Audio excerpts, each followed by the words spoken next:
इनके घर के ऊपर ईडी का छापा पड़ता है। लेकिन क्यों? 3 बार अपनी पत्नी को या खुद या अपनी बेटी को आरजेडी के कैंडिडेट के खिलाफ किसी एक लड़की के साथ रेप किया था। इनके घर की कमाई 1 साल में, इनका बीजेपी के साथ कनेक्शन है या इस विधायक के साथ कनेक्शन है? 2020 में इनको आरजेडी टिकट नहीं देती है, आरजेडी दे देती है टिकट। इन्होंने 2015 में जिनको चुनाव हराया था झंझारपुर विधानसभा क्षेत्र से, वो थे। रेप होने के बाद, इनके घर के ऊपर रेप होने के बाद 3 जुलाई 2014 को इनको बुला लिया जाता है 1 महीने के भीतर एफआईआर कराने के लिए, लेकिन उसका एफआईआर नहीं लिखा गया। तो क्या ईडी यहाँ पे आरजेडी की इशारों पे नाच रही थी? इनको नीतीश कुमार बचाने का प्रयास कर रहे हैं।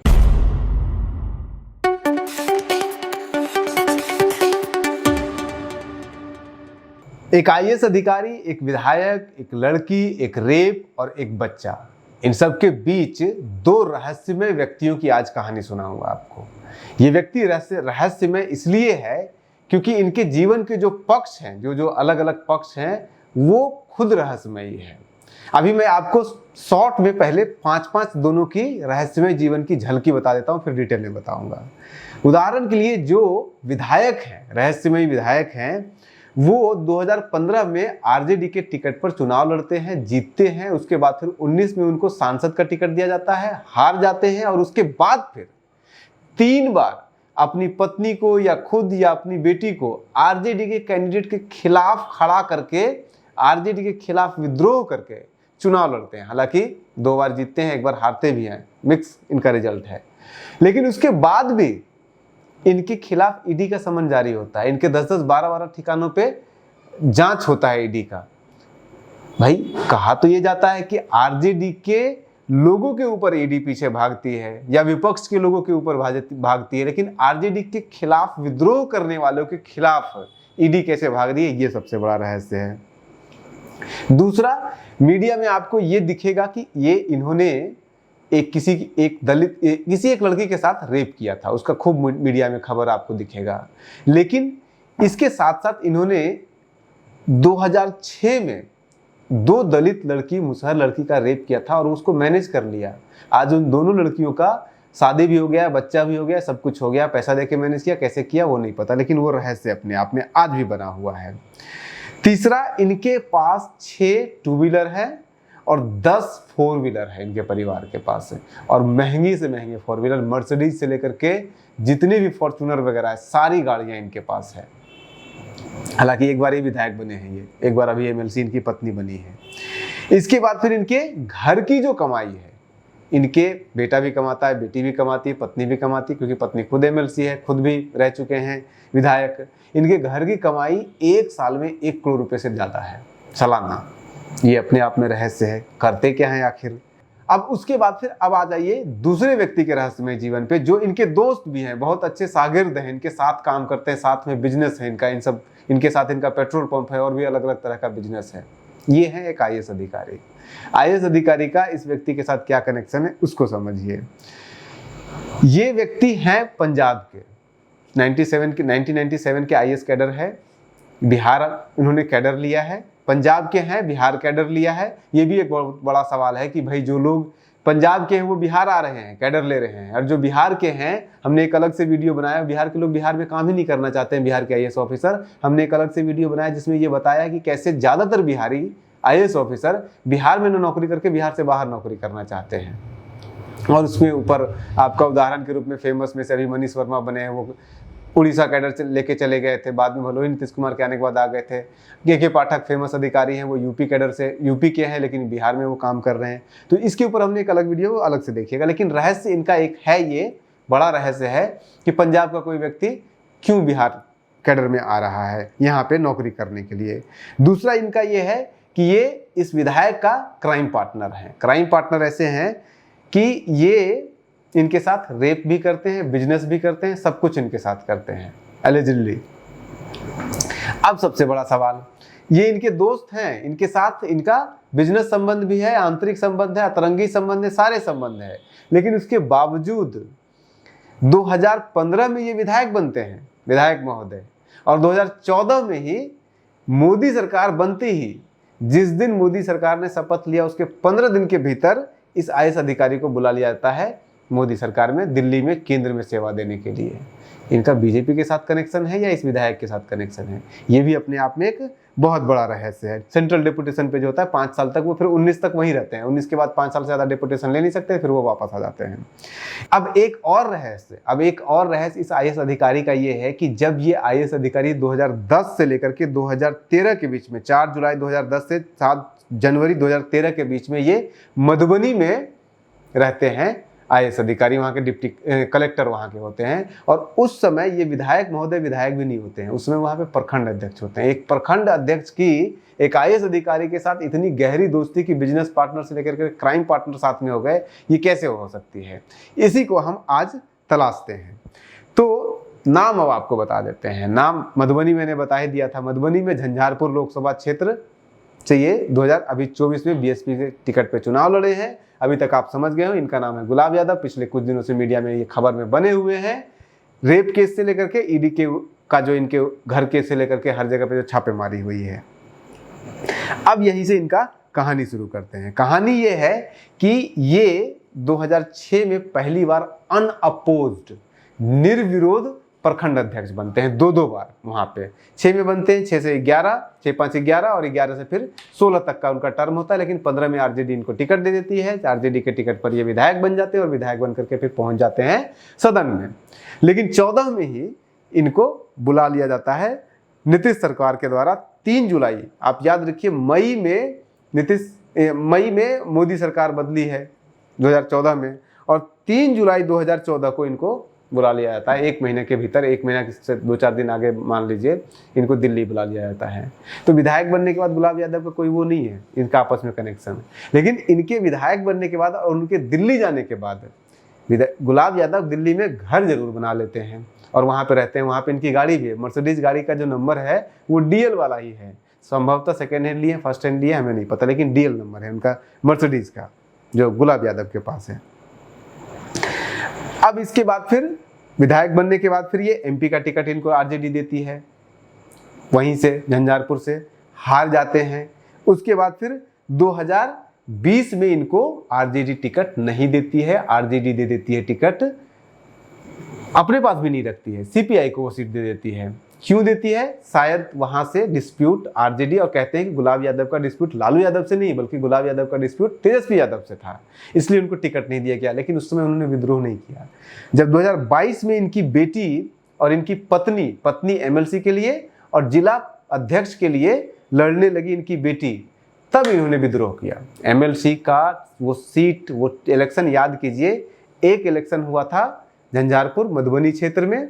उस क्षेत्र में गुलाब यादव ने विद्रोह करके अपनी पत्नी को खड़ा करके और जिता दिया, जीते भी थे ये।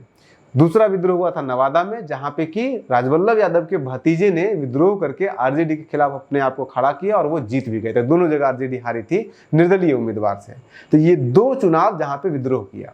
उसके बाद आया 2024 का चुनाव। 2024 का लोकसभा चुनाव में इनको ये फिर टिकट मांग रहे थे और लोग कह रहे थे कि VIP से इनको टिकट ऑलमोस्ट फाइनल है, लेकिन इनको टिकट नहीं मिलता है। VIP दे देती है सुमन महासेठ को टिकट और ये लड़ जाते हैं, BSP ज्वाइन कर लेते हैं आरजेडी छोड़ करके, और BSP से टिकट लड़ते हैं। 74,000 इनको वोट भी आता है, तीसरे नंबर पर रहते भी हैं ये।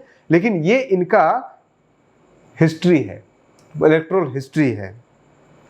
और इन सब के बावजूद 2-3 बार होने के बावजूद, 2-3 बार विद्रोह करने के बावजूद आरजेडी के खिलाफ इनके घर के ऊपर ईडी का छापा पड़ता है।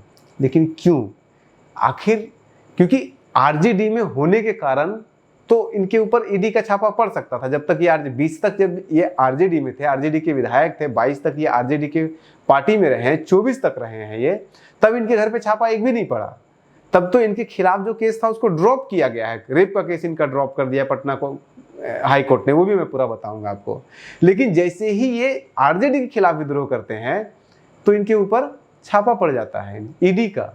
तो क्या ईडी यहाँ पे आरजेडी की इशारों पे नाच रही थी? जो लोग कहते हैं कि तोता है सेंट्रल गवर्नमेंट का, मोदी गवर्नमेंट का।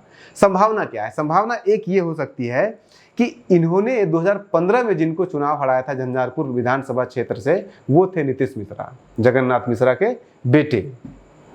नीतीश मिश्रा को इन्होंने हराया था। क्या ये हो सकता है कि 15 का चुनाव का हारने का बदला नीतीश मिश्रा ने ईडी का समन जारी करके लिया है।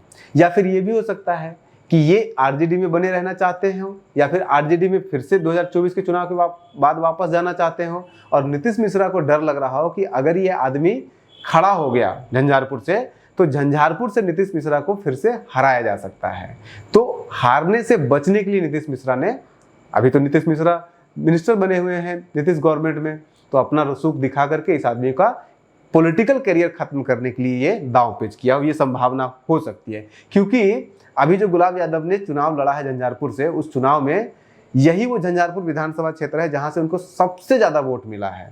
लगभग 20,000 से ऊपर वोट वहां पे मिला है, बल्कि जब बाकी जगहों पे कहीं पे भी कहीं 8,000, कहीं 9,000, कहीं 10,000, 11,000, इससे ज्यादा वोट कहीं नहीं मिला, लेकिन झंझारपुर से 20,000 वोट मिला। इसका मतलब झंझारपुर में सबसे ज्यादा स्ट्रांग है ये, और नीतीश मिश्रा को धूल चटा सकते हैं अगर आरजेडी से टिकट मिल गया तो शायद ये कॉम्बिनेशन के कारण नीतीश मिश्रा ने अपना रसूख का इस्तेमाल करके इनको हटाने के लिए, रास्ते से इनकी संभावना को खत्म करने के लिए कि ये झंझारपुर चुनाव जीते, उसको खत्म करने के लिए इन्होंने इसका पत्ता साफ किया है। तो ये एक संभावना बन सकती है। अब सवाल सबसे बड़ा जो उठता है इस पूरे प्रकरण में, कि मीडिया में आप देखिएगा तो इनका रेप का केस खूब चल रहा है मीडिया के अंदर। ये रेप है, एक 2015 से मामला बनता है, 2016 में पहली बार रेप होता है, उसके बाद 21 में केस होता है, 23 में पटना हाई कोर्ट जो है इनके गुलाब यादव के पक्ष में वर्डिक्ट देती है। और उसके बावजूद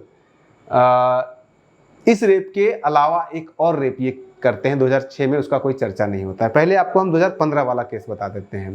2015 में एक यूपी की लड़की थी, पटना हाई कोर्ट में प्रैक्टिस करती थी, कोर्ट की लॉयर थी। 15 में ये बनते हैं, विधायक बनते हैं। 16 में उनकी कोई सहेली, लॉयर की सहेली, इनको गुलाब यादव से मिलाने के लिए पटना आवास पे ले जाती है।